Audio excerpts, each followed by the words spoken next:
there too. It's not simply that these chemicals will just merely disperse in the atmosphere, but are often creating their own problems as well within the upper currents of the stratosphere. Okay, yeah, I've read about China doing that, and I guess it's like what we term as the butterfly effect. You really can't change one thing in one location and not expect it to have a knock-on effect somewhere else. Yes, absolutely so, my dear friend. And it's exactly the same as if you were dealing with a swarm of bees, for example, a swarm of honeybees. You cannot tell them where they must or must not go in order to collect their nectar.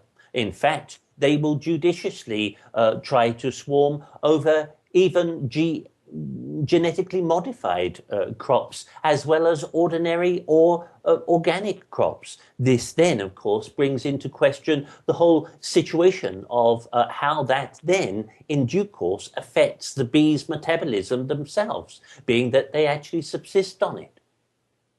I wonder if any genetically modified engineers and scientists actually are able to tell you precisely what effect their modification genetically would then have upon the bees which feed upon the pollen of the plants they create.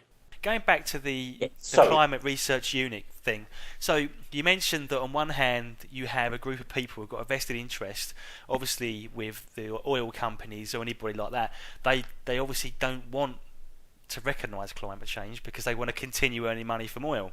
Yes, So, but on the opposite end of the scale here, these guys seem to be promoting climate change. So, are they exploiting it from a tax purpose? I mean, yes, there's did that you too. do you see what I'm saying? You know, like Absolutely, yes. yeah, Yes, absolutely. So the problem with human endeavor, my dear friend, is that there are always going to be vested interests. There are always, in a sense, that jobs at one university or other will be in the name of or funded by specific companies, which then have a vested interest in the universities purely and simply, perhaps because they want to take a certain number of students from that university in order to then enrich their own company. It's something which has, I understand, gone on for hundreds of years.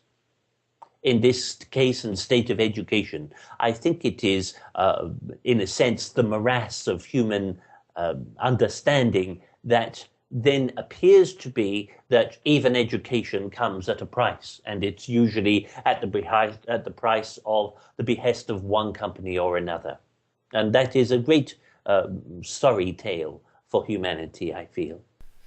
just coming back to the food stuff as well, because Yes, this I found this map and it blew my mind really to look at it. yeah, It basically shows the world with the agriculture output in 2006, and then based on what it looks like now in 2009. I mean, basically, just to run through this list of what it's saying, it's kind of saying Florida has been hard hit by a winter drought, yes, damaging crops, and half of the state is in some level of drought. Argentina, the worst drought in half a century, has turned Argentina's once fertile soil to dust and pushed the country into a state of emergency. Kenya is the worst hit nation in the region, having been without rainfall for 18 months. Uganda, severe drought in northeastern Uganda's Karamoja region has left the country on the brink of a humanitarian catastrophe. And the list goes on and on and on. Now, I don't want to obviously put fear into people's hearts here or anything like that. I'm just, obviously, as we're on this kind of subject, I found this today on the internet on an Oracle site to do with the stock markets, and what this guy's, he's just concerned really. He's saying that this is the map for 2009. So what does that mean for food output in 2010? yes, quite so. And I have to, of course, add to that as well the drastic situations which have been occurring in Australia, New South Wales in particular, but also many of the other situations which appear to be happening even locally. The problem appears to be exacerbated by really restricted practices in many respects. You could say that the conditions in some countries have lessened. In places like Canada, for example, which is normally the breadbasket of the world, it appears to be that situations are fluctuating even there, with even such a large country.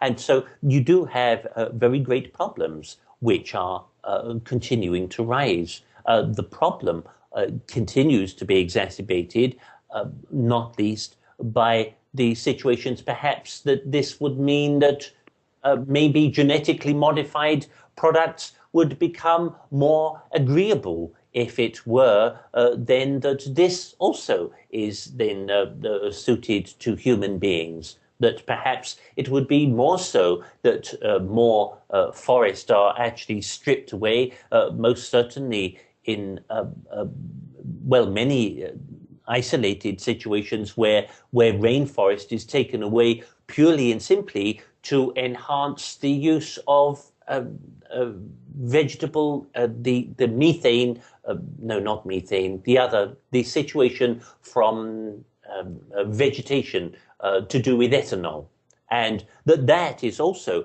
then a situation of problem because many countries are actually producing more ethanol than food. And the problem then becomes, because it's obviously more profitable, however, there are many countries which actually service a great deal of these ethanol situations and would rather do that than grow their own food because it's more profitable for that country to then repay perhaps the part of the bank balance that they need because they have been left with a great deficit within their own economy. And that then becomes something, of course, which many groups of tribal groups and peoples then suffer from that cause. Yeah, and I've read some articles where countries that normally feed themselves and generate their own food are exhausting their own water tables to export to the likes of us, and their lands are now drying up.